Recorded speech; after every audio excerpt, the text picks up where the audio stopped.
Legal Aid is the only statewide civil legal service provider in the state. We are fundamental to the notion of equal justice for all. Legal aid, in the way we do it, is a powerful catalyst for getting people up and out of poverty. It solves a problem and it presents opportunities and hope for the next step in their lives. Helping people to keep a roof over their heads, ensuring that what little income they have they can keep in their pockets, making sure that their family is safe and stable. I mean, these are huge, huge consequential effects that legal aid is able to produce through the legal system. I feel like he always had that power over me because he had the kids and he knew I was willing to do anything just to get any time with them. And he had like that control over me for so many years. I had came home from work and there was a notice on my door from the sheriff's department. He said I had 3 days to be out. Was scary. That was very, very nerve-wracking. My name is Jessica Rivera, and I am a mother of two boys. I was 17 when I had my oldest, and I was 19 when I had my youngest. And then throughout our relationship, it was always that mental abuse. It didn't really get physical abuse until I had my first child. While he had custody, I wasn't allowed to talk to them over the phone or just go to the school and just go to any parent-teacher conference or anything. You know, I would bring him a present and he would just grab them and throw them away right in front of me, or, you know, come back to my house and just throw them in the yard. So I thought it was okay. I thought since he had custody of them, I always thought that it was okay for me not to go to school or see them or, you know, not have any interaction with them. And it destroys you inside. My name is Brooklyn Woodhead and I'm a mother of 3 girls. I lived at my previous apartment for 3 years. I signed my lease every year just like normal. When it came time that I was ready to move out, I gave my 30-day notice.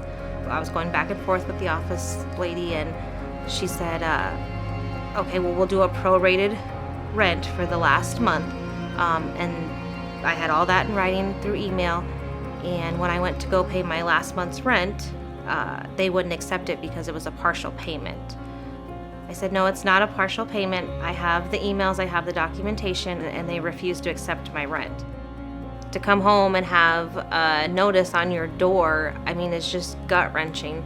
I was literally sick to my stomach. I knew it wasn't fair. I knew it wasn't right. I tried to go pay my rent. They wouldn't accept my rent. I had no idea what to think or how this was going to work or where to turn to. And as soon as I was able to get a hold of legal aid, they completely turned that around for me. I didn't think there was anybody there that would want to listen to me or want to fight as hard, but legal aid was there for me, and they fought so hard for so many years because it was a learning process for me, just the rights that I have, and just fight there with me and be there next to me and show me that, no, this is what you deserve and this is your time with your children. I started with legal aid in 2014, and just now in 2018 I went through the process and I got my kids back full custody. Still to now, I can't believe it. It was amazing, an amazing feeling, and so thankful. And I'm glad I took that step and fought for my kids. I'm so thankful for legal aid that helped me and was there through every step of it. And long journey, but it was so worth it. The absolute worst case scenario is everything would have been still in my apartment complex and they would have changed the locks and I would have been literally homeless with 3 children and none of my belongings. Knowing that I had someone on my side just made everything easier for me. Having Scott there, knowing that he's the expert and he knew what to say and how to say it and the correct paperwork to fill out, just made me feel comfortable going to court that day. Having legal aid there to help me get through everything without a charge was the biggest relief I could have had. I don't think I would have been in the house that I have today. My kids wouldn't have their own rooms and be able to grow up and enjoy having to walk outside and play in the yard. I mean, it's just all the little things that really add up. As a parent, you want to have your kids be able to come home and have a safe home, be able to have friends come over and enjoy childhood like they should. Without having Scott, I really don't think the outcome would have been the same at court that day.